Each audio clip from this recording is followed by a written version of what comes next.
Hey guys, this is Livia from Wool and the Gang. With the Women's March taking place tomorrow all over the world, we thought we would show you how to knit your very own pussy hat. There's a lot of awesome patterns online, and if you have some crazy sexy wool left over, we have a cat knits pattern for you. So for those of you that have already knitted or crocheted up your hat, share it with us in the comments. We love to see your pictures. And for those of you that haven't, join us for this knit along where I will show you how to knit this fantastic hat from start to finish.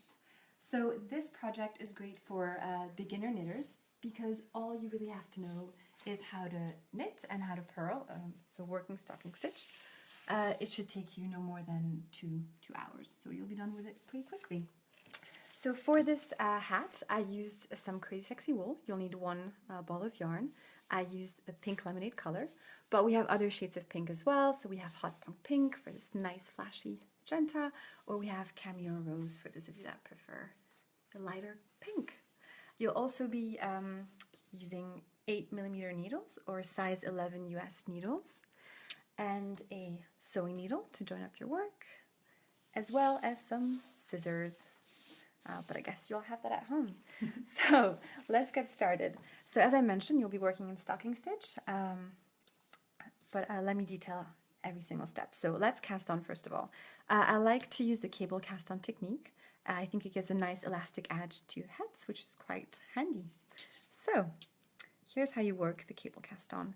You have to insert your right hand needle between these two stitches, and then you, like so, you take your yarn, the back of your work, and you wrap it around clockwise, and you scoop it out, lift it up, and you just place this on your left needle. And there you go, you have cast on a stitch. So you have to cast on 42 stitches for this project. So let me show you a couple more. There we go. Wrap it around, pull it out, and slip it on your left hand needle, like so.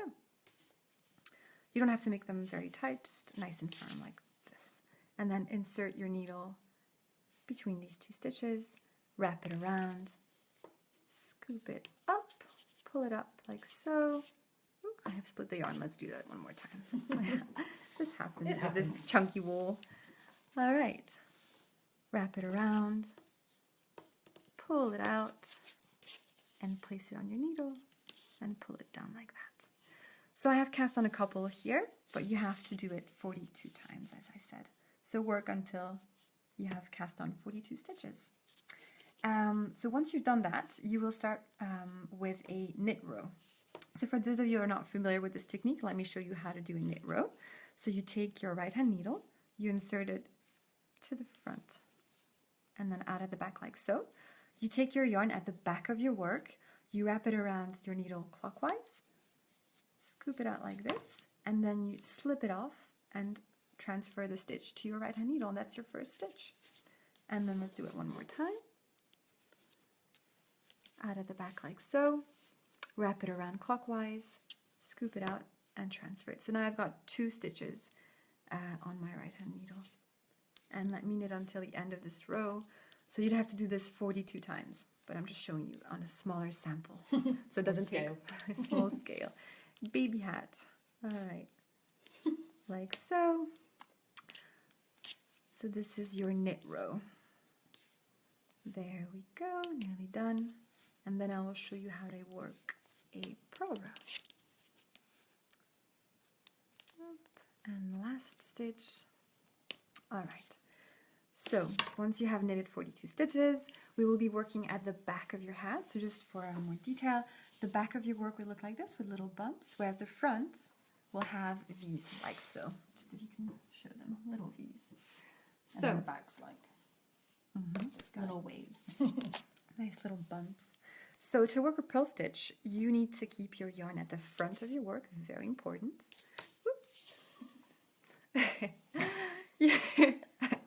So you take your right hand needle, you insert it in the front like so, from right to left, and then you wrap your yarn around anti-clockwise.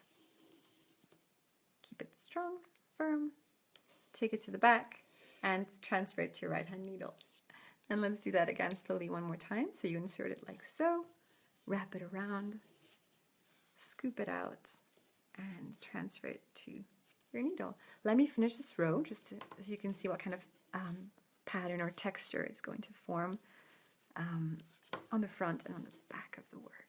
I like to use my hands. If it's a bit tight, you can just give it a little push with your thumb. Cheating is okay. There are no rules on how you have to knit. It's just really what the finished work looks like. There we go. Wrap it around like so. And ooh, like so. So, the front of your work will have these little V's, as you can see. And the back will have little bumps.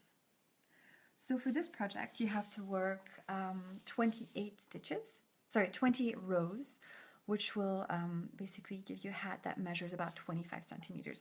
If you knit really tightly, you might have to knit a bit more, and if you want a bigger hat, you can knit a taller piece as well. So let me show you what the finished work will look like. So when you have reached 28 rows, this is what you'll have a rectangle like so.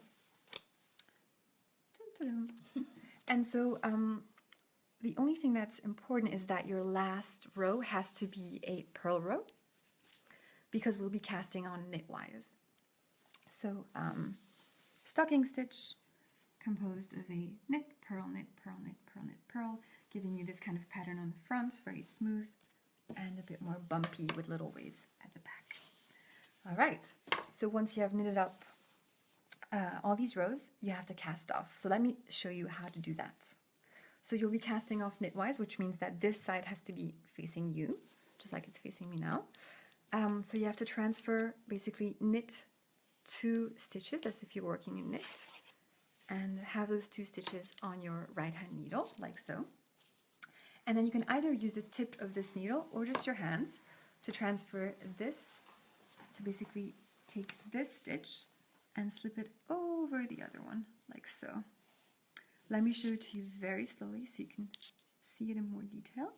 So knit 2 stitches. There we go. You stop here, you take this little stitch and you slip it over the other one. And then you've cast off, and that's what it looks like when it's cast off. And so basically this secures your work and stops it from unraveling. So quite handy when you finish. All right, so let me finish casting off all these stitches, and then we will start joining your hat and wear it in no time. So our pink yarns have sold really well this month. I wonder why. And there's this crazy sexy wool is so nice and chunky. It'll keep you toasty warm tomorrow. All right, so slipping off the last one. There we go. And when you have 1 stitch left on your right hand needle, you basically pull it out like so. You can pull out the needle, just make sure you secure it. Pull it up a little, you have a little loop here, pull it a bit more, and give yourself about 15 centimeters, so pull it out a bit more. And take a pair of scissors. We have some really cute scissors here. And basically just cut it like so. And you can pull the rest of the yarn out. And so this is the tail, and you can weave this in really nicely at the back of your work. We have some tutorial videos on how to do that. I'll show you how to join your work for now. So you can take your needles, put them aside, you won't be needing them anymore. We're going to use 2 different techniques to join your work. So this is what you'll have, this kind of long rectangle. So flip this around and have the wrong side of the work, the one with the little bumps, the little waves facing you, and fold it into 2. And this is what your hat will look like, basically. So we are going to, this is the top of your hat, and this is where you'll slip on the hat. This part will go on your forehead, as you can see in the finished one. Thank you. And we'll be using, to join this side, which is the side that you've been, the direction that you've been knitting in, we'll join using the vertical invisible seam technique, and the top will be using the horizontal invisible seam technique.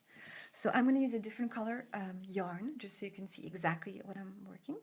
So you can, what I like to do is actually use a different color yarn, and then use my pink yarn just so I know I'm doing exactly the right thing.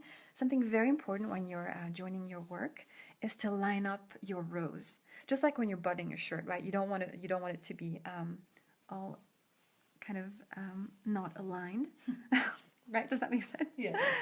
I like these comparisons. So yeah, align it, and I'm going to show you how to do the vertical invisible seams first. So basically here, you have to find your first, so I'm going to work kind of in the middle so you can see it.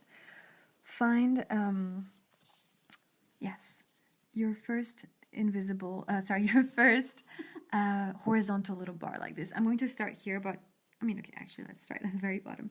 Find your first bar here, right? Yeah. And then pull the yarn through.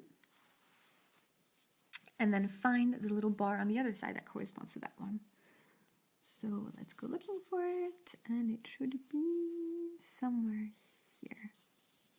Where are you? Ah, there it is. Sneaky one. So you pull it through. Pull your yarn through. Oh. All right. And then you just basically carry on working like this. So let's go looking for the horizontal bar that's right after it. So it's going to be right here. So you pull it through and then go back to the other side, right? So looking for this next horizontal bar. It's going to be right here. And pull it through again. And so this is how you work the vertical invisible seam technique. And you just go back and forth, back and forth. You can use a pink yarn. I'm just using a darker yarn here to show you exactly how I'm working. And then at the end, when you're done, you basically pull this and ta-da! Magical invisible seam. I love it. And then basically, let me show you on the finished. This is what your hat will look like. Can you actually tell that it's there? Oh yeah. Oh wait, no. No! And the back looks like this. So basically, these two bumpy edges will be tied together. Fantastic. So I'm just going to pull this out and show you how to do the other part, which is a bit different. So when you join a cast off or cast on edge together, it looks a bit different because you will be basically joining it like so. So I'm going to use a dark thread again so you can see exactly what I'm doing. And so here you have to pass under the little V's, like so. Oh, careful not to take some yarn with you in the process. So you pass under a V here. And again, make sure that your stitches here are aligned. So I'm going to go looking for the same stitch at the same level on the other side of my work, which should be, if I'm not mistaken, which should be this one. And so you slip around it like so. For those of you that are not very confident doing this, you can use safety pins. I sometimes do that. So you can use safety pins to secure your work or put it on the table so you're not like basically making any mistakes or aligning it in the wrong way. And then you come around and you go under your next little V, like so. Pull it through, go under your next V. I call these little V shapes. Pull it through. Oh, careful not to take some yarn with you. Like so. And so basically, this is also called an invisible seam technique. But what it does is that it creates an extra, so you'll pull this tight, of course, and it creates an extra little stitch. So let me show you what that looks like on this finished hat. You see, it's right here. When you use the same color, it's invisible. When you use a different color, of course, you can see it just like I did. But this is how you basically join your work with the horizontal invisible seam technique. And so this is your little finished hat. When you slip it onto your head, because it's a very dense and tight knit, the ears are going to perk up, like so. Very cute. You can actually decorate this hat, so you can really personalize it, add little ears or a nose or whiskers with buttons or some leftover dark thread that you have. So yeah, we love to see your finished product. So Let's get a shot of you wearing it as well. Oh, of course. And it's so nice and warm. There you go. Oh yeah. So guys, I hope that this tutorial was helpful for you. If you have any doubts on the techniques that we used, you can check out our tutorials or watch this video again and again and again. Of course, we have the free pattern for you, so we'll put that into our post. We'll link to our free pattern, and if you want to find more about the PussyHat Project, you can just check out their website. We'll also link it in our post. Thank you so much for joining us, and enjoy wearing your hat, and see you very soon.